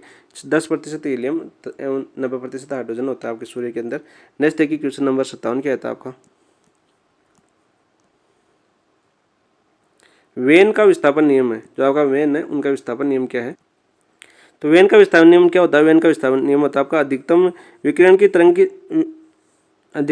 की तरंग लंबाई विकिरण करने वाली वस्तु के निरपेक्ष तापमान में विलोम समानुपातिक होती है। आपका ऑप्शन नंबर 3 आपका आंसर हो जाएगा 57 का। नेक्स्ट देखिए क्वेश्चन नंबर 58 क्या था आपका। एल्बिडो किसके द्वारा होता है। कूट द्वारा सही उत्तर का चयन कीजिए। जो आपका एल्बिडो है वो किसके द्वारा होता है और कूट द्वारा में सही उत्तर का चयन करना था। तो देखो 58 में क्या हो जाएगा आपका। देखो आपका धूलिकणों द्वारा विस्तृत प्रत्यावर्तन, ये आपका सही है। आपका जल कणों द्वारा विस्तृत प्रत्यावर्तन से भी आपका एल्बिडो का निर्माण होता है आपका बादलों की सतह पर भी आपका एल्बिडो होता है और धरातली सतह पर भी आपका एल्बिडो होता है। तो आपका चारों सही है, तो आपका ऑप्शन हो जाएगा 4, 1, 2, 3, 4। नेक्स्ट देखिए क्वेश्चन नंबर 59 क्या आपका। 59 आपको सूची फर्स्ट को सूची सेकंड में सम्मिलित करना है और कोट को सूची फर्स्ट में आपकी वायुमंडलीय परतें दे रखी है और सूची सेकंड में हमें परतों की विशेषता दे रखी है। फर्स्ट में तो क्या दे रखी है, वायुमंडलीय परतें, और दूसरे दे रखी है हमें परतों से संबंधित विशेषताएं। तो पहला दे रखा आपका जो समता मंडल है वो किसमें पाई की विशेषता क्या आपकी समता मंडल की, वो आपकी इसमें वायुमंडल के ओजोन की कुल मात्रा का अधिक भाग होता है जो समता मंडल में आपकी ओजोन पाई जाती है। तो आपका ऑप्शन नंबर 3 आ जाएगा। बहिर्मंडल है, बहिर्मंडल से संबंधित कौन सा आपका ऑप्शन नंबर 5 हो जाएगा। ऑक्सीजन, हाइड्रोजन तथा हीलियम के परमाणु की विरल वायुमंडल बनता है, ये आपका ऑप्शन नंबर 5 हो जाएगा बहिर्मंडल के अंदर। और आपका सौरमंडल है तीसरा। तो सौरमंडल में क्या होता है आपका, सौरमंडल में होता है आपका ऊंचाई बढ़ने के साथ तापमान घटता है। और आयन मंडल में क्या होता है आपका, आयन मंडल के अंदर होता है आपका उत्तरी ध्रुवीय ज्योति व दक्षिण ध्रुवीय ज्योति उत्पन्न होती है आपके आयन मंडल के अंदर। तो आपका आंसर हो जाएगा आपका 3, 5, 1, 2। 3, 5, 1, 2 कौन से ऑप्शन में देखो आपका 3, 5, 1, 2 ऑप्शन नंबर 2 आपका आंसर हो जाएगा। नेक्स्ट देखिए क्वेश्चन नंबर कौन सा आएगा 60। सौर स्थिरांक लगभग मान है, जो आपका सौर स्थिरांक है उसका लगभग मान कितना आपका, वो होता है आपका 1.36 किलोवाट प्रति मीटर स्क्वायर। ऑप्शन नंबर 2 आपका आंसर हो जाएगा सौर स्थिरांक का मान। नेक्स्ट देखिए क्वेश्चन नंबर 61 देखते हैं हम। 61 क्या आपका, यदि सूर्य का उत्थापन अधिक होता है, यदि सूर्य का उत्थापन है वो अधिक होता है आपका, तो सविति एल्बिडो होता कम होगा, बढ़ेगा, अधिकतम होगा या कोई परिवर्तन नहीं होता। तो एल्बिडो का आपका क्या हो जाएगा 61 के अंदर कम हो जाएगा। ऑप्शन नंबर 1 आपका आंसर हो जाएगा। नेक्स्ट देखिए क्वेश्चन नंबर 62। वायुमंडल द्वारा परिवर्तित ऊर्जा होती है वो क्या होती है आपकी, वायुमंडल द्वारा जो परिवर्तित ऊर्जा होती है वो क्या होती है आपके, वायुमंडल को गर्म नहीं करती, आपको गलत है। आने वाली ऊर्जा उसका भिन्न तरंग दैर्ध्य होता है, ये भी नहीं होगा। सामान्यतः द्रव्यमान प्रकाश से सतह प्रकाश की तरह है से लघु ऊर्जा होती है जो कि वायुमंडल की को वेदित ही नहीं है। तो आपका आंसर हो जाएगा ऑप्शन नंबर 3। परावर्तित ऊर्जा के बारे में पूछा था हमें कि वायुमंडल द्वारा परावर्तित ऊर्जा होती है वो होती है आपकी सामान्यतः दृश्यमान प्रकाश की तरह से लघु ऊर्जा होती है जो आपकी वायुमंडल को वेदित ही नहीं है। नेक्स्ट देखिए क्वेश्चन नंबर 63 क्या था आपका। धरातली ताप का भूमंडलीय प्रतिरूप सामान्यतः नियंत्रित होता है, वो होता है आपका महाद्वीप, महासागर विषमता और अक्षांश की ऊंचाई। ऑप्शन नंबर 4 आपका आंसर हो जाएगा 63 के अंदर। नेक्स्ट देखिए क्वेश्चन नंबर 64 क्या था आपका। देखो तापमान में रुद्धोष्म परिवर्तन शब्द से तात्पर्य, जो आपका रुद्धोष्म परिवर्तन शब्द है इसका तात्पर्य क्या है ये हमें बताना था। वर्षण के बाद तापमान में गिरावट नहीं, तो क्या होता है आपका संपीड़न और विस्तार के माध्यम से अवरोही या आरोही वायु का तापमान और शीतलन। तो आपका आंसर हो जाएगा ऑप्शन नंबर 2 64 का। नेक्स्ट देखिए क्वेश्चन नंबर 65।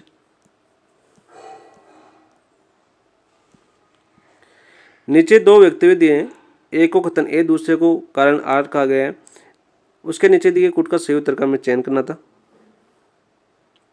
कथन ए दे रखा हमें, जब सूर्य ताप सब जगह समान रूप से पड़ता है, जब भू सतह जल भाग की तुलना में ज्यादा तेजी से गर्म होता है, तो आपका बिल्कुल राइट है। धरती अपारदर्शी है जबकि जल सौर विकिरण के लिए पारदर्शी है, जो आपके जल सौर विकिरण है इनके लिए तो धरती क्या है पारदर्शी, ये भी आपका राइट सही है। यानी ए और आर दोनों सही है और आर एक का सही स्पष्टीकरण है। आपका आंसर हो जाएगा ऑप्शन नंबर 1 65 का। नेक्स्ट देखिए क्वेश्चन नंबर 66 क्या है आपका। 66 भी यही आया है, कोट आया आपका। नीचे 2 वक्तव्य दिए हैं, एक को कथन ए दिया दूसरे को कारण दिया आर कहा गया है। उसके लिए नीचे कूट को सही उत्तर का हमें चयन करना था। तो पहला दे रखा है, देखो कथन ए दे रखा, सामान्यतः भूमध्य रेखा से ध्रुव की ओर जाने पर तापमान कम होता है। यस, अब हम भूमध्य रेखा से ध्रुव की ओर जाते हैं तो तापमान क्या होता है हमारा कम होता है। यह ताप प्रवणता कहलाता है। क्या कहलाता है आपका? ताप प्रवणता कहलाता है। परंतु भूमध्य रेखा पर अधिकतम ताप कभी भी अभिलिखित लिखित नहीं होता है। दोनों उष्ण कटिबंधों पर अधिकतम ताप अभिलिखित होता है। ये आपका बिल्कुल राइट कथन है। आवक कथन कारण आर देखिए, आवक सौर विकिरण बड़ा भाग मेघों द्वारा परिवर्तित हो जाता है और उष्मा का बड़ा भाग वाष्पन के प्रक्रम में व्यय हो जाता है। तो इसका कारण भी आपका सही है। तो ए और आर दोनों सही है और आर एक का सही स्पष्टीकरण कर रहा है। तो ऑप्शन नंबर ए का आपका आंसर हो जाएगा 66 का भी। नेक्स्ट देखिए क्वेश्चन नंबर 67। उत्तरी गोलार्ध में महाद्वीपों के मध्य जुलाई की समताप रेखाओं की प्रवृत्ति होती है। जो उत्तरी गोलार्ध में महाद्वीपों के मध्य जुलाई की समताप रेखाओं की प्रवृत्ति होती है वो कैसी होती है ये मैं बताना था। वो होती है आपकी ध्रुव की ओर मुड़ाव। तो ऑप्शन नंबर ए का आपका आंसर हो जाएगा। नेक्स्ट देखिए क्वेश्चन नंबर 68। 68 है आपका तापीय विलोमता होती है। तापीय विलोमता होती है, इसका बताना था हमें। तो देखो इसमें लंबी शीतकालीन रात हो, ये आपका सही है। हिमाच्छादित की धरातल हो, ये भी आपका सही है। आकाश स्वच्छ हो तथा प्रति चक्रवाती दशाएं, ये नहीं है। आकाश बादलों से आच्छादित हो, ये भी आपका तापीय विलोमता होती है। तो आपका आंसर देखो ए, ब और सही है। तो ऑप्शन नंबर ड गलत है ना? हाँ देखो द गलत है और सही है। बादलों से आच्छादित हो ये गलत है, ठीक है। और आकाश स्वच्छ हो एवं प्रति चक्रवाती हो दशाएं हो, ये आपका सही है। तो ए, ब से आपका सही आंसर हो जाएगा ऑप्शन नंबर 1। नेक्स्ट देखिए क्वेश्चन नंबर 69। नीचे दिए गए रेखा चित्र को दर्शाए परिदृश्यों में से कौन सा सही है यह मैं बताना था। चित्र दिया हुआ है ऊंचाई तापमान वाला, किसका है ये? नीचे दिए गए कूट में सही उत्तर का चयन करना है। तो देखो सामान्य लैप्स रेट, ऊपरी सतह प्रतिलोमन, निचली सतह प्रतिलोमन या स्थिर तापमान। तो 69 में आपका आंसर हो जाएगा निचली सतह प्रतिलोमन, ऑप्शन नंबर 3। नेक्स्ट देखिए क्वेश्चन नंबर 70 क्या है आपका? 70 तो आपका सूची फर्स्ट को सूची सेकंड से सम्मिलित कीजिए। सूची फर्स्ट में आपका वायुमंडल को प्राप्त ऊष्मा और सूची सेकंड में कुल प्रतिशत दे रखी थी हमें। देखो आपकी संघनन की गुप्त ऊष्मा है वो कितनी होती है? आपकी 9 होती है। पार्थिव के विकिरण, एक मिनट, अब देखिए आप जो आपकी संघनन की गुप्त ऊष्मा आती है वो कितनी होती है? आपकी 19% होती है। और पार्थिव विकिरण के अवशोषण की गुप्त ऊष्मा होती है वो कितनी होती है? आपकी 6% होती है। वायु संवहन द्वारा कितनी होती है? आपकी 9%। और सौर विकिरण अवशोषण से कितनी होती है? आपकी 14%। तो आपका आंसर हो जाएगा 3, 2, 4, 1, ऑप्शन नंबर 4 आपका आंसर हो जाएगा 70 के अंदर। नेक्स्ट देखिए क्वेश्चन नंबर 71 क्या है आपका? निम्न में से सूर्य तप को प्रभावित करने वाले कारक कौन कौन से हैं? जो आपके सूर्य तप है उसको प्रभावित करने वाले कारक कौन कौन से हैं? तो देखो सूर्य की किरणों का कोण भी आपको प्रभावित करता है, अपसौर उपसौर भी आपको प्रभावित करता है, सौर कलम भी आपका प्रभावित करता है, पृथ्वी एवं चंद्रमा के बीच की दूरी प्रभावित नहीं करती है। तो आपके ये 3 कारण है आपका 1, 2, 3। तो आपका आंसर हो जाएगा 1, 2, 3, ऑप्शन नंबर 2 आपका आंसर हो जाएगा के उत्तर में। नेक्स्ट देखिए क्वेश्चन नंबर 72 क्या था आपका? निम्न में से कौन सा कथन सत्य है? कौन सा कथन है वो आपका सत्य है ये हमें बताना था। तो देखो आपका सूर्य का केंद्रीय भाग प्रकाश मंडल है। सूर्य का केंद्रीय भाग प्रकाश मंडल नहीं है। प्रकाश मंडल का तापमान 6000 डिग्री केल्विन होता है, ये आपका बिल्कुल राइट है। सूर्य की ओर से नाभिकीय विकिरण द्वारा ऊर्जा मुक्त होती है, सूर्य की ओर से नाभिकीय विकिरण द्वारा ऊर्जा मुक्त नहीं होती है। तो ये भी आपका गलत है। तो आपका सही कथन पूछा तो केवल 2 आपका ऑप्शन नंबर 1 के अंदर है 72 का। नेक्स्ट देखिए क्वेश्चन नंबर 73। यदि वायुमंडल की बाह्य सतह पर प्राप्त सूर्य ताप को 100 इकाई माना जाए तो कितना प्रतिशत भाग धरातल की प्रत्यक्ष अथवा अप्रत्यक्ष रूप से प्राप्त होता है? आपका 17, 34, 51 और 27। तो आपका 73 का आंसर हो जाएगा ऑप्शन नंबर 3, 51। नेक्स्ट देखिए क्वेश्चन नंबर 74 क्या आता है आपका? 74 तो आपका पृथ्वी के विषुववृत्तीय क्षेत्रों की अपेक्षा उत्तरी गोलार्ध के उपोष्ण कटिबंधीय क्षेत्रों का तापमान अधिक होता है। इसका मुख्य कारण क्या है? इसका मुख्य कारण देखो, इसका मुख्य कारण आपका विषुवत क्षेत्रों की अपेक्षा उपोष्ण कटिबंधीय क्षेत्रों में कम बादल होते हैं। तो आपका आंसर ऑप्शन नंबर 1 आपका आंसर हो जाएगा। नेक्स्ट देखिए क्वेश्चन नंबर 75। निम्नलिखित में से कौन सा कथन तापमान को डिग्री फ़ारेनहाइट से डिग्री सेल्सियस में परिवर्तन करने को सही ढंग से प्रदर्शित कर रहे हैं? तो कौन सा हो जाएगा आपका? ये इसका डायरेक्ट फॉर्म होता है सेल्सियस बराबर F-32 5/9, ऑप्शन नंबर 4 आपका आंसर हो जाएगा। नेक्स्ट देखिए क्वेश्चन नंबर 76। निम्नलिखित में से सौर कलंक के संबंध में सत्य कथन बताना था हमें। जो आपका सौर कलंक है उसके बारे में सत्य कथन पूछा गया था। तो सूर्य की सतह पर बने काले धब्बों को सौर कलंक के नाम से जान दिया गया। जो आपकी सूर्य की सतह पर जो काले धब्बे बने उन्हें क्या कहा जाता है? आपका सौर कलंक कहा जाता है। बिल्कुल सही है। सौर कलंक सूर्य के प्रकाशित भाग है जिनकी संख्या बढ़ने से पृथ्वी पर सूर्य ताप की मात्रा बढ़ जाती है, ये आपका गलत है। सौर कलंक जीवन काल 11 वर्षों का होता है। जो आपका सौरकलंक है उसका जीवनकाल कितना होता है आपका 11 वर्षों का होता है। ये आपका सही है। तो 1 और 3 सही, तो आपका आंसर हो जाएगा ऑप्शन नंबर 2 सेंटर का। नेक्स्ट देखिए क्वेश्चन नंबर 77। सौरकलंकों की संख्या में वृद्धि से सूर्य तप की मात्रा में वृद्धि होती है 2% होती है। आपका आंसर हो जाएगा ऑप्शन नंबर 2। नेक्स्ट देखिए क्वेश्चन नंबर 78। ओजोन परत के द्वारा किस मान की तरंगों का अवशोषण भली भांति कर लिया जाता है? ओजोन परत के द्वारा किन तरंगों का अवशोषण भली भांति कर लिया जाता है? यह हमें पता है, का हो जाएगा 0.1 माइक्रोमीटर से 0.2 मीटर हो जाएगा। आपका ऑप्शन नंबर 1 आपका आंसर हो जाएगा। नेक्स्ट देखिए क्वेश्चन नंबर 79 क्या आपका उच्च तलीय तापमान की विलोमता है। जो आपका उच्च तलीय तापमान है उसकी विलोमता क्या है? आपका प्रवाही विलोमता। आपका ऑप्शन नंबर 1 आपका आंसर हो जाएगा 79 का। नेक्स्ट देखिए क्वेश्चन नंबर 80। निम्नलिखित में से कौन सा कथन सही है, यह हमें बताना था। तो विषुवत रेखा से एन रेखा का तापमान में वृद्धि होती है, बिल्कुल सही है आपका। विषुवत रेखा क्षेत्रों में सर्वाधिक सूर्य तप की मात्रा प्राप्त होती है, ये भी आपका बिल्कुल सही है। विषुवत रेखा से ध्रुवों की ओर निरंतर तापमान में कमी होती है, निरंतर तापमान में कमी नहीं होती है। क्या होती है आपकी अधिकता होती है, यह आपका गलत हो जाएगा। और एन रेखीय क्षेत्रों में सर्वाधिक तापमान प्राप्त होता है, ये भी आपका बिल्कुल सही है। तो 1, 2, 4 सही है, तो आपका आंसर हो जाएगा ऑप्शन नंबर 4। नेक्स्ट देखिए क्वेश्चन नंबर 81 क्या है आपका 81 आता है आपका वायुमंडल में दूरी क्षेत्रों के निकट जलवाष्प कितने प्रतिशत मिलता है? आपका लगभग 2%, लगभग 4%, लगभग 1 से 2% के मध्य, या लगभग 0 से 1% मध्य। तो 81 में आपका आंसर हो जाएगा ऑप्शन नंबर 4, 0 से 1% मध्य। नेक्स्ट देखिए क्वेश्चन नंबर 82। इनमें से कौन सा कथन सत्य है? कोड द्वारा सही उत्तर का चयन कीजिए। धरातलीय विलोमता की स्थिति अधिकांशतः स्थायी होती है, नहीं। समताप मंडल में उच्च तलीय तापीय विलोमता घटित होती है, ये आपका बिल्कुल सही है। पर्वतों की घाटियों पर असंपर्कीय विलोमता की स्थिति बनती है, ये नहीं। और हिमाच्छादित धरातल पर अप्रवाही विलोमता होती है, ये आपका राइट है। तो आपका 2 और 4 आंसर हो जाएगा, ऑप्शन नंबर 3 आपका आंसर हो जाएगा 82 का। नेक्स्ट देखिए क्वेश्चन नंबर 83 क्या आपका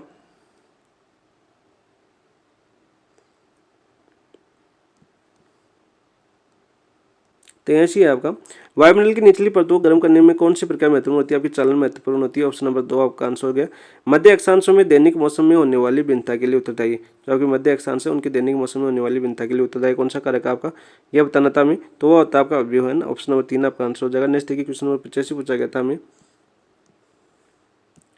उष्णकटिबंधीय प्रदेशों में विशेषतः उत्तरी भाग में गर्मियों में चलने वाली लू पवन, आपकी जो लू है इसका परिणाम है आपका वायुमंडलीय संवन, वायुमंडलीय चलन या क्षैतिज संचलन या ऊर्ध्वाधर संचलन। तो 85 में आपका आंसर हो जाएगा क्षैतिज संचलन के कारण होती है आपकी। नेक्स्ट देखिए क्वेश्चन नंबर 86।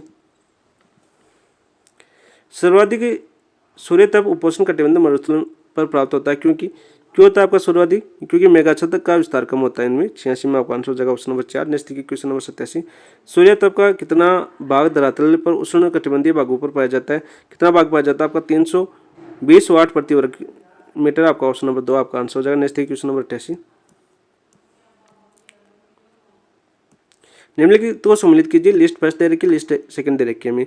शुष्क आपके एडियोबैटिक परिवर्तन है, आपका शुष्क रेडियोबैटिक परिवर्तन है, ये आपका होता है आपका ऑप्शन नंबर 3 हो जाएगा। इसमें 10 डिग्री सेल्सियस से 1,000 मीटर। आर्द्र रेडियोबैटिक परिवर्तन होता है, ये किस में होता है आपका, ये होता है आपका 6 डिग्री सेल्सियस, ऑप्शन नंबर 2 में, या 1,000 मीटर। और भूगर्भ तापवर्धी दर है, या भूगर्भ तापवर्धी दर ये होती है आपकी 1 डिग्री सेल्सियस। सामान्य ताप परिवर्तन है, यह होता है आपका 6.5 डिग्री सेल्सियस। तो आपका आंसर क्या हो जाएगा आपका 88 का, ऑप्शन नंबर 3, 3, 2, 1, 4, 1। नेक्स्ट देखिए क्वेश्चन नंबर 89 क्या था आपका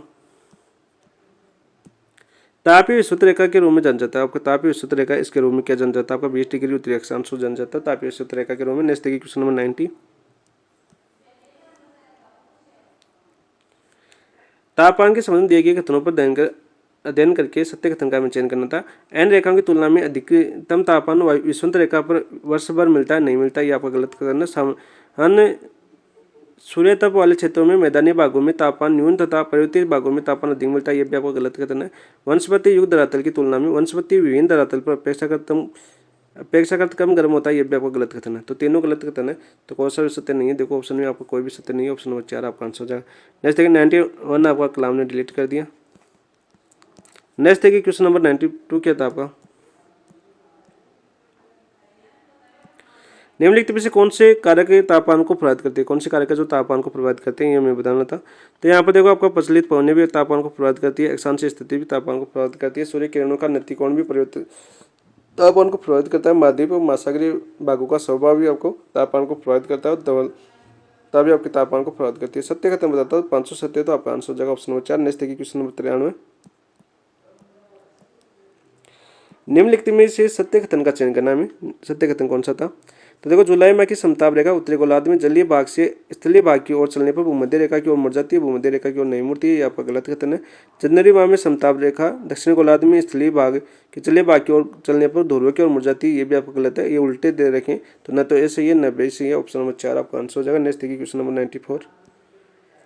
सूर्य की उत्तरायण स्थिति के संबंध में सत्य कथन का चयन करना। जो आपके सूर्य की उत्तरायण स्थिति है इसके बारे में सत्य कथन का चयन करना था। तो महाद्वीपीय भाग है वो धनात्मक तापमान विसंगति होती है, आपका सही है। महाद्वीपीय भाग दक्षिण गोलार्ध में आपका धनात्मक तापमान विसंगति नहीं होती है आपकी। महासागरीय ताप उत्तरी गोलार्ध में विसंगति ऋणात्मक तापमान, ये आपका सत्य है। महासागरीय भाग दक्षिण गोलार्ध में विसंगति आपके ऋणात्मक तापमान नहीं होता, धनात्मक होता है। तो आपका 1 और 3 सत्य, तो आपका आंसर हो जाएगा ऑप्शन नंबर 2। नेक्स्ट है कि क्वेश्चन नंबर 95।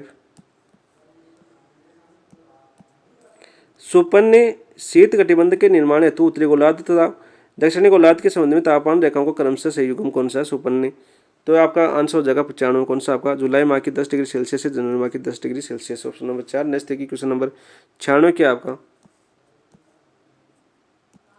भूपृष्ठीय व्यतिक्रमण के संबंध में असत्य कथन का हमें चयन करना था। किसका, असत्य कथन का चयन करना था। तो यह वायुमंडल के धरातलिक भागों में स्थिरता को बढ़ा देता है, ये तो आपका सही है। इन प्रदेशों में सर्दियों में सुबह के समय घने कोहरे की घटना सामान्य है, यह भी आपका सही है। भूपृष्ठीय व्यतिक्रमण की घटना दीर्घकालिक नहीं होती, न्यूनकालिक होती है, तो ऑप्शन नंबर 3 आपका सत्य है। तो ऑप्शन नंबर 3 आपका आंसर हो जाएगा 96। नेक्स्ट देखिए क्वेश्चन नंबर 97।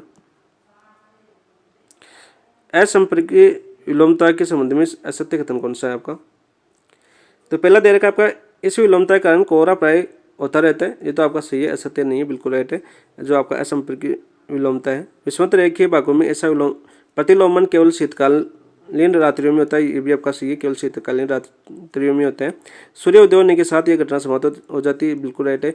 सूर्य घटना होने के साथ ये घटना क्या हो जाती है, समाप्त हो जाती है।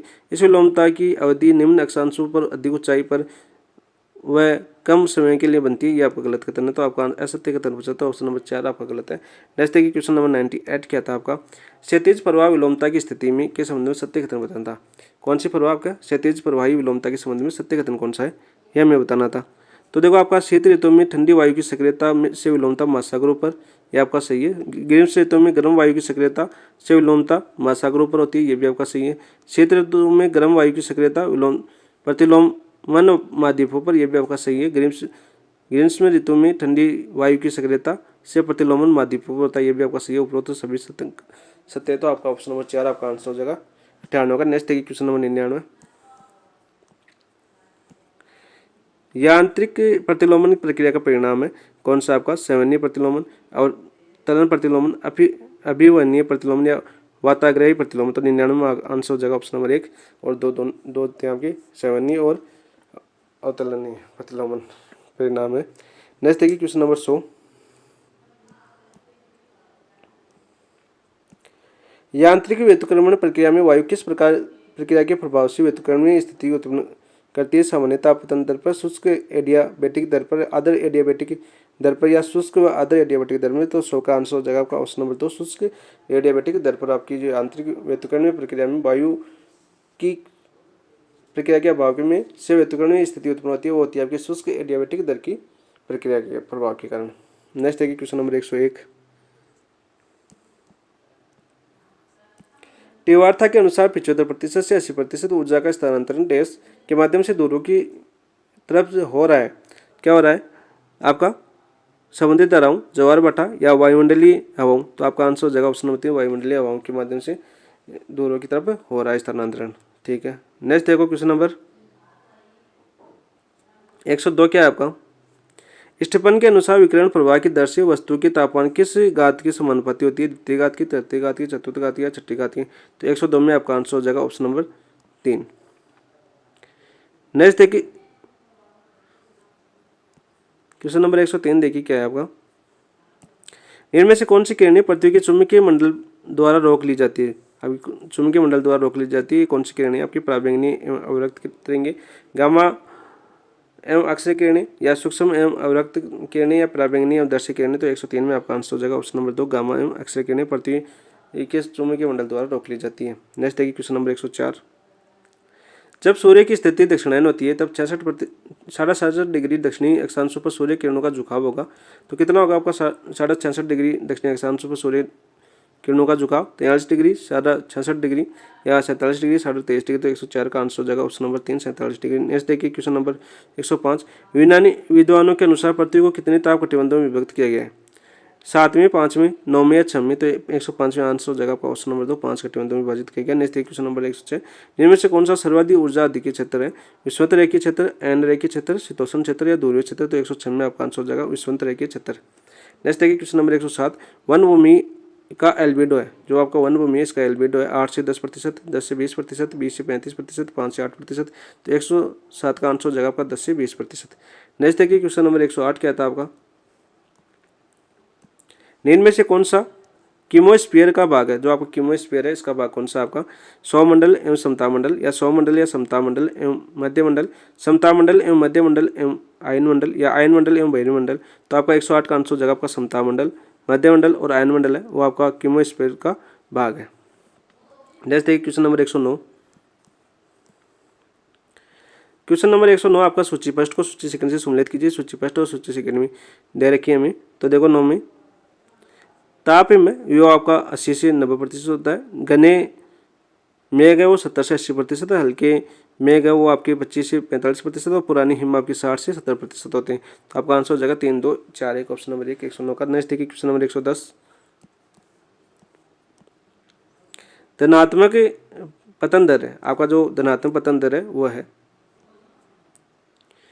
सौमंडल में ऊंचाई के साथ स्थिर वायु के प्रति 1000 मीटर पर 6.5 सेल्सियस दर के तापमान में गिरावट। ये भी क्या होता है आपका धनात्मक पतन दर होता है। ऑप्शन नंबर 1 आपका आंसर हो गया। नेक्स्ट देखिए क्वेश्चन नंबर 111।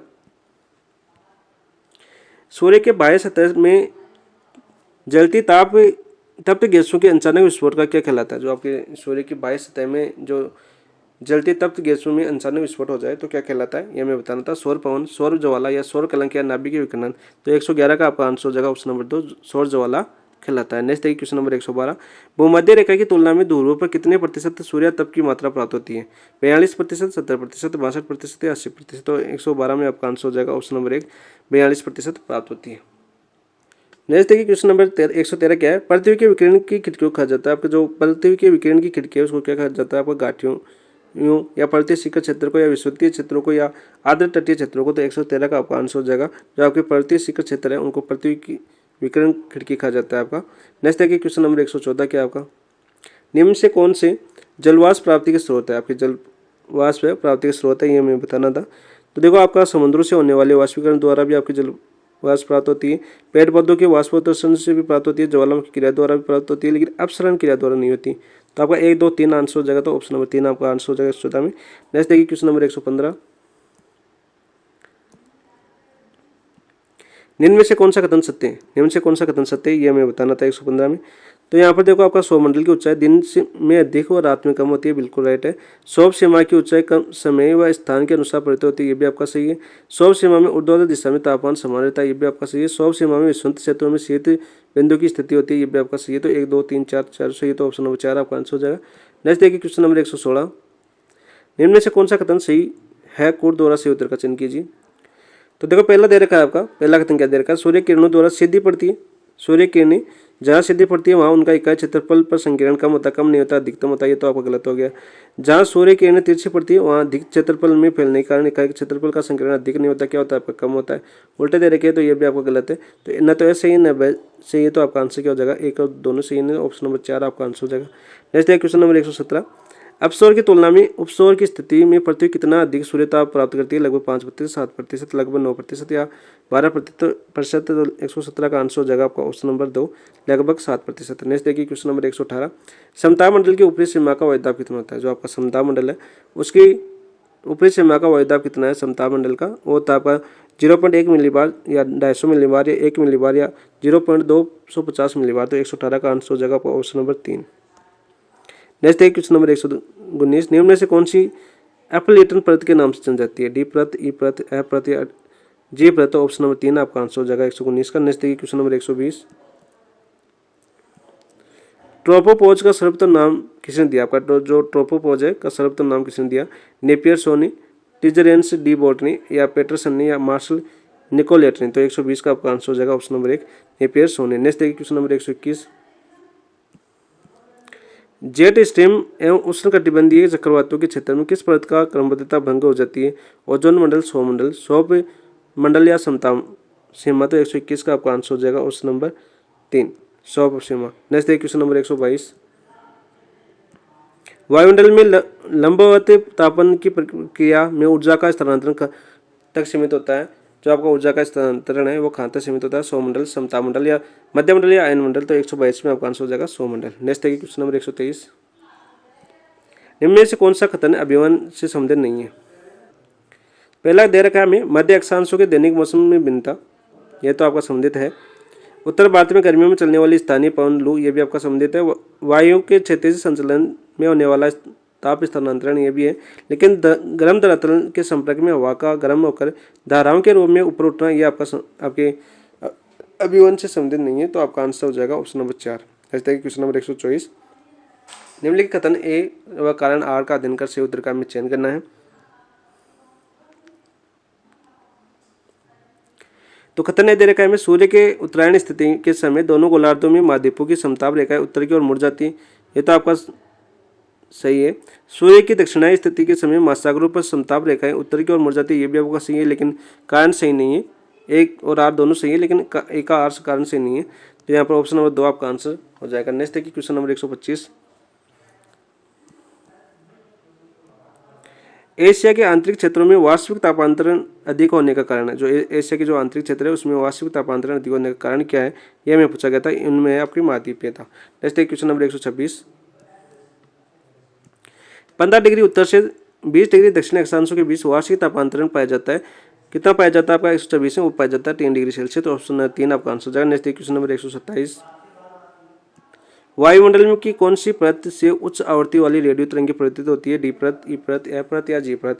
तो 127 का आंसर हो जाएगा आपका एफ परत से आपकी उच्च आवृत्ति वाली रेडियो तरंगें प्रवर्तित होती है, वो हो जाएगा आपका ऑप्शन नंबर 3 एफ परत। नेक्स्ट देखिए क्वेश्चन नंबर 128। कौन सी परत में मुक्ता मेघों की जननी कहा जाता है? कौन सी जननी? मुक्ता मेघों की जननी कहा जाता है आपकी सौरमंडल, समता मंडल, मध्य मंडल या आयन मंडल? तो 128 में हो जाएगा आपका समता मंडल। नेक्स्ट देखिए क्वेश्चन नंबर 129। सम्मिलित कीजिए, सूची फर्स्ट में गैस दे रखी है और सूची सेकंड में ऊंचाई दे रखी है। तो आणविक नाइट्रोजन परत है वो 90 से 200 किलोमीटर के बीच पाई जाती है। आणविक ऑक्सीजन परत है वो आपके 200 से 1100 किलोमीटर के बीच पाई जाती है। हाइड्रोजन परत है वो पाई जाती है आपकी 3500 किलोमीटर से ऊपर, और हीलियम परत है वो पाई जाती है 1100 से 3500 किलोमीटर के ऊपर। तो 2, 4, 3 एक आपका आंसर हो जाएगा ऑप्शन नंबर 2। नेक्स्ट देखिए क्वेश्चन नंबर 130। सूर्य तप का मापन किस से किया जाता है? आपका जो सूर्य तप है इसका मापन किससे किया जाता है? एमिनोमीटर से या पाई रे हिलियोमीटर से या साइक्रोमीटर से या ट्रांसमिसोमीटर से? तो 130 का आपका आंसर हो जाएगा ऑप्शन नंबर 2 पाई रे हिलियोमीटर से आपका सूर्य तप का मापन किया जाता है। तो ये आपके ज्योग्राफी 130 सब्जेक्टिव क्वेश्चन हो गया। आगे क्वेश्चन आपके पेडागोजी एसटीटी संबंधित है। देखो आपका 131 आंसर क्या हो जाएगा आपका? निम्न से प्रक्षेपित शिक्षण सामग्री का उदाहरण है। प्रक्षेपित शिक्षण सामग्री का उदाहरण है वो है आपका एपिस्कोप। ऑप्शन नंबर 3 आपका आंसर हो जाएगा। नेक्स्ट देखिए क्वेश्चन नंबर 132। इनमें से कौन सा कागज फ्लेनल बोर्ड के पीछे चिपका रहता है? वो कौन सा कागज है आपका? वो कागज है आपका रेगमाल कागज। ऑप्शन नंबर 2 आपका आंसर हो जाएगा। Next question number 133।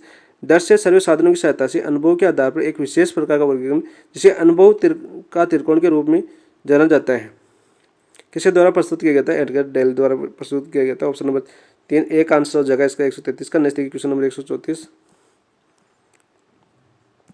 निम्नलिखित में से कौन से मनोवैज्ञानिक सिद्धांतों का शिक्षण सामग्री की अवधारणा आधारित है? तो यहाँ पर देखो अधिगमकर्ता की सक्रियता भागीदारीता है, अधिगमकर्ता की संवेदी अंगों की सक्रिय करना, ये भी है आपका। शिक्षक केंद्रित नहीं है, छात्र केंद्रित है, और मूर्त एवं प्रत्यक्ष अनुभव प्रदान करना भी है। तो ए बी डी आ जाएगा। तो ऑप्शन नंबर 1 आपका आंसर हो जाएगा। नेक्स्ट देखिए 135 क्या आपका? सही युग्म का मिलान कीजिए। सही युग्म का हमें मिलान करना था 135 में। देखो सर्वे दृश्य सामग्री आपका ड्रामा, और दृश्य प्रक्षेपित सामग्री क्या हो जाएगी आपकी? फिल्म, और क्रियात्मक सहायक सामग्री कौन सी हो जाएगी, प्रदर्शनियाँ, और दृश्य सहायक सामग्री हो जाएगी आपकी फिल्म बोर्ड। तो 3 1 4 2 ऑप्शन नंबर 3 आपका आंसर हो जाएगा 135। और नेक्स्ट क्वेश्चन नंबर 136, कक्षा में शिक्षण अधिगम सामग्री के उपयोग के बारे में निम्नलिखित में से कौन सा कथन सही नहीं है, कौन सा कथन सही नहीं है ये मैं बताना था। तो इसमें देखो आपके शिक्षक ये विद्यार्थी की रुचि को बढ़ाता है, बिल्कुल सही है। शिक्षक विद्यार्थियों को अपनी रचनात्मक दिखा सकते हैं, नहीं दिखा सकते, ऑप्शन नंबर 2 आपका गलत है। नेक्स्ट देखिए क्वेश्चन नंबर 137, एक विद्यार्थी द्वारा प्रयोगशाला में प्रयोग किए जाने वाले नियत शिक्षण का साधन प्रकार है, कौन सा प्रकार आपका प्रयोगशाला में प्रयोग किए जाने वाले, सर्वे साधन, दृश्य साधन, सर्वे दृश्य साधन है, क्रियात्मक साधन। 137 का आंसर हो जाएगा आपका क्रियात्मक साधन। नेक्स्ट है क्वेश्चन नंबर 138, इनमें से ग्राफ किस प्रकार के शिक्षण सहायक सामग्री के अंतर्गत आते हैं, वो आते हैं आपके दृश्य सामग्री के अंतर्गत, ऑप्शन नंबर 2 आपका आंसर हो जाएगा। नेक्स्ट देखिए 139, लिगुआ फोन का उदाहरण है, लिगुआ फोन आपका सर्वे सामग्री का उदाहरण है, ऑप्शन नंबर 1 आपका आंसर हो जाएगा। नेक्स्ट क्वेश्चन नंबर 140, इनमें से कौन सा सर्वे दृश्य सामग्री है, वो कौन सा आपका वर्त चित्र है आपका सर्वे दृश्य सामग्री, ऑप्शन नंबर 1 आपका आंसर हो गया 140 का। नेक्स्ट क्वेश्चन नंबर 141,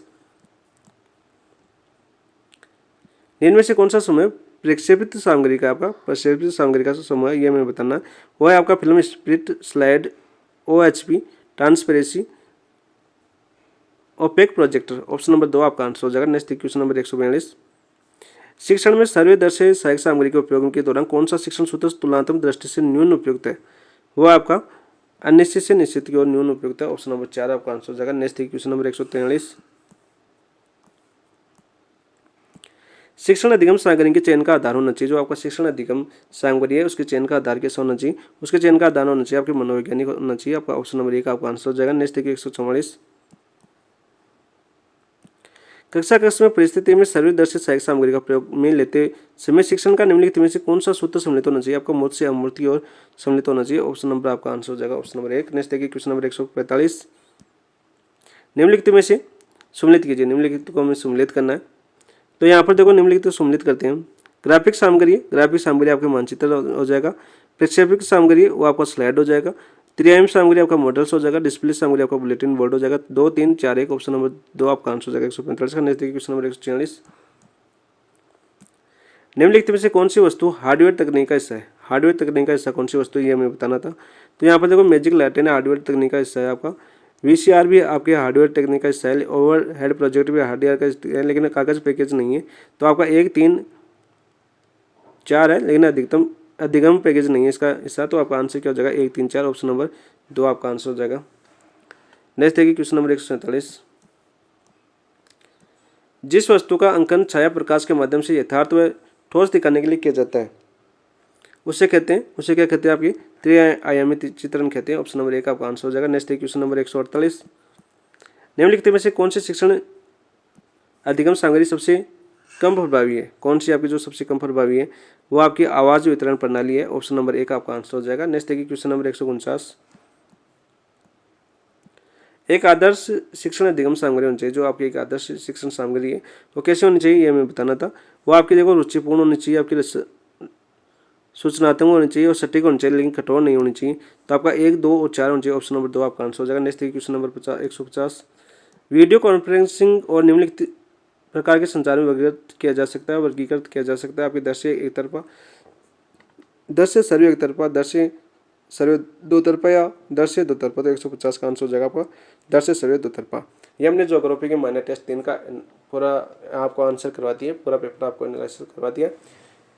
वीडियो कैसा लगा आपको उसका कमेंट में जरूर बताएं, साथ में वीडियो को जितने भी अपने ज्योग्राफी के दोस्त हैं उनके साथ शेयर जरूर करें ताकि उनको भी पेपर मिल सके।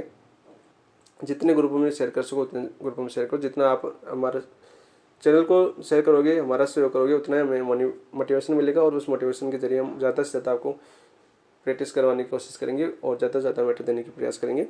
तो इसी के साथ ही हम एक बार फिर से बोलते हैं कि चैनल को जो आप नए जुड़े हो चैनल को सब्सक्राइब जरूर कर लेना, सब्सक्राइब करना मत भूलना, साथ में लाइक जरूर करना और ये छोटा सा कमेंट भी जरूर करना। और इसी के साथ हम आज इस माइनर टेस्ट 3 की क्लास को समाप्त करते हैं। कल करेंगे माइनर टेस्ट 4 और बहुत जल्द हम अभी तक कलाम के हो चुके 10 टेस्ट कर लेंगे। मतलब 10 दिन के अंदर हम आपको 10 टेस्ट पूरे कंप्लीट करवा देंगे, 10 या 15 दिन के बीच में, क्योंकि कभी भी बीच में छूट भी सकते हैं। तो इन 15 दिनों के अंदर हम माइनर टेस्ट 10 तक कंप्लीट कर लेंगे, जिसमें 10 टेस्ट हो जाएंगे और 1 मेजर टेस्ट हो जाएगा। तो चलो ठीक है दोस्तों, कल मिलते हैं फिर दोबारा। इसी के साथ हम अपनी क्लास समाप्त करते हैं। थैंक यू, धन्यवाद दोस्तों।